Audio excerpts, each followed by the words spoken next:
दोस्तों आज film release हुई है सांता क्रूज के सुपरस्टार पान मसाला से जुबां केसरी करने वाले अजय देवगन की रनवे 34 और मैं उसी का रिव्यू करूंगा।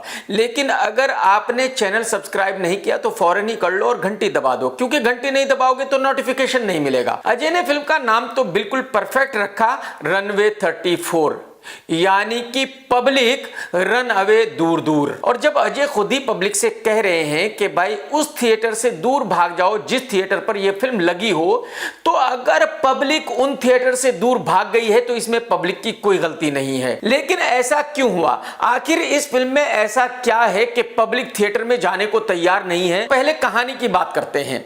इस फिल्म की कहानी एक इंग्लिश फिल्म से ली गई है जिसका नाम है फ्लाइट, और कोचीन में एक विमान हादसा हुआ था।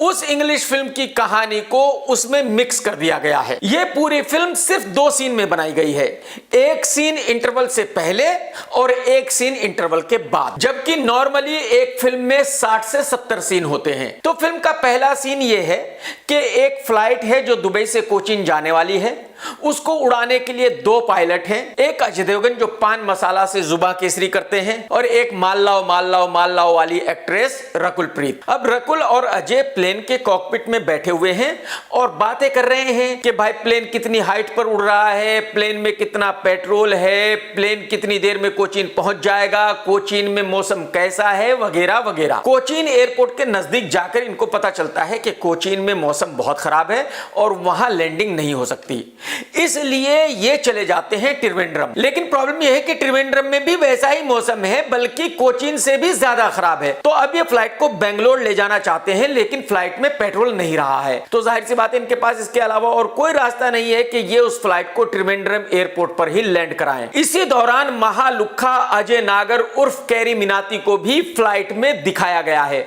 जो पैसेंजर्स की वीडियो बना रहा है और उनसे वैसे ही बातें कर रहा है जैसे कि वो अपने वीडियो में करता है। और बस अजय नागर का पूरी फिल्म में यही एक सीन है।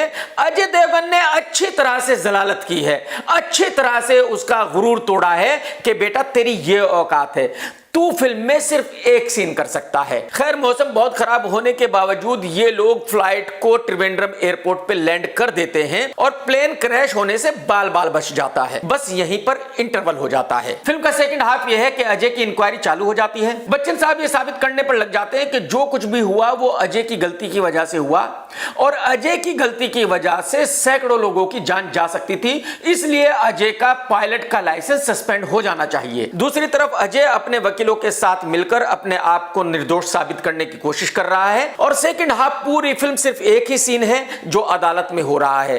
बच्चन साहब अजय से पूछते हैं कि तुम सो रहे थे, अजय कहता है कि नहीं सो रहा था। बच्चन साहब वीडियो दिखा देते हैं कि देखो तुम सो रहे थे। यानी कि जो प्लेन का कॉकपिट होता है, पायलट उसमें जो कुछ भी करते हैं उसकी वीडियो रिकॉर्डिंग भी होती है और वॉइस रिकॉर्डिंग भी होती है।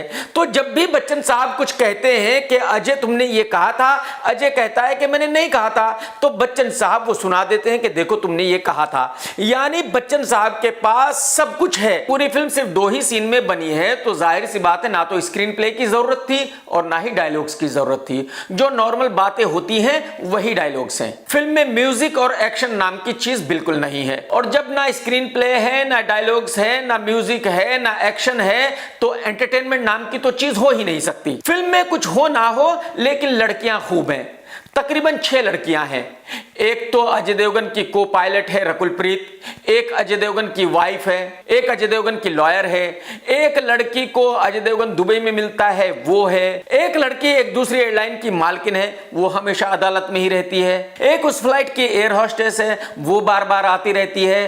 कहने का मतलब यह है कि फिल्म में लड़कियां ही लड़कियां हैं। यानी सेट पर माहौल बहुत बढ़िया था जब इस फिल्म की शूटिंग की जा रही थी। और यह आज तक की हिस्ट्री है कि जिस फिल्म में भी 5-6 लड़कियां हुई उस फिल्म को डिसास्टर होने से कोई बचा नहीं पाया, क्योंकि जब सेट पर इतनी लड़कियां होती हैं, माहौल इतना अच्छा रहता है, तो जाहिर सी बात है किसी का ध्यान शूटिंग पे तो होता नहीं है। सब मौज मस्ती करने पर लगे होते हैं और मौज मस्ती करते करते फिल्म बना देते हैं। अजय का डायरेक्शन वैसा ही है जैसा कि उनको आता है, जैसा कि वो अपनी हर फिल्म का डायरेक्शन करते हैं। वो पान पराग से जुबां केसरी करते हैं तो उनको लगता है कि उनको सब कुछ आता है।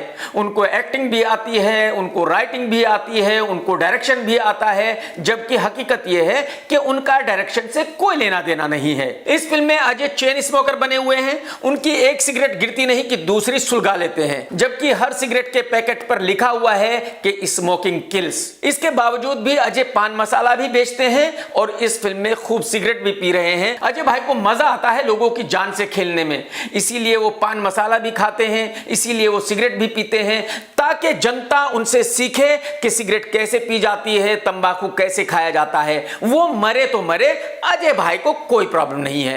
एक्टिंग की बात करूं तो अजय भाई ने वैसी ही एक्टिंग की है जैसी उनको आती है और जैसी वो पिछले 32 साल से करते आ रहे हैं। 91 में जब अजय की पहली फिल्म आई थी तो उसमें अजय ने एक्टिंग की थी एक तरफ गर्दन झुकाकर ऐसे, बस आज तक वो गर्दन झुकाकर ही एक्टिंग करते आ रहे हैं। पिछले 32 साल में उनकी गर्दन सीधी नहीं हुई।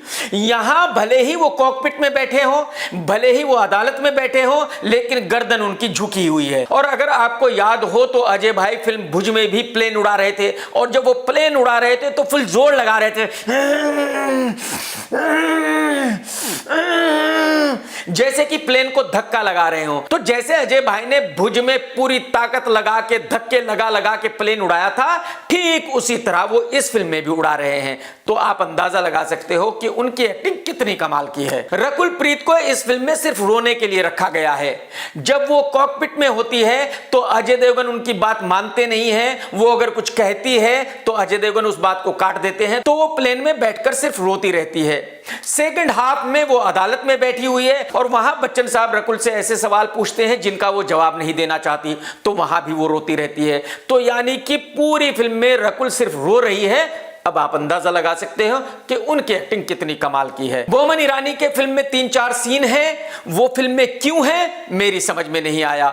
बच्चन साहब ने अपने रोल को बहुत ही शिद्दत के साथ निभाया है। बच्चन साहब ने बहुत बढ़िया एक्टिंग की है। कुल मिलाकर यह फिल्म बॉलीवुड का सबसे खूबसूरत फ्रॉड है और टॉप क्लास टॉर्चर है। यह फिल्म आपकी सहन शक्ति को आहिस्ता आहिस्ता आपके जिस्म से खींचती है, आपको बेचैन और नर्वस कर देती है। और फिर एक वक्त ऐसा भी आएगा जब आपकी सहन शक्ति पूरी तरह जवाब दे देगी और आप एकदम पागल हो जाएंगे। उस वक्त में आप चिल्लाने लगेंगे और गालियां देते हुए थिएटर से भाग खड़े होंगे। तो मैं इस फिल्म को देता हूं 1 स्टार और मेरी बिजनेस रेटिंग रहेगी हाफ, क्योंकि मेरे ख्याल में यह फिल्म 15 से 20 करोड़ का लाइफ टाइम बिजनेस कर सकती है। टेक केयर दोस्तों, जय हिंद, वंदे मातरम, सत्यमेव जयते।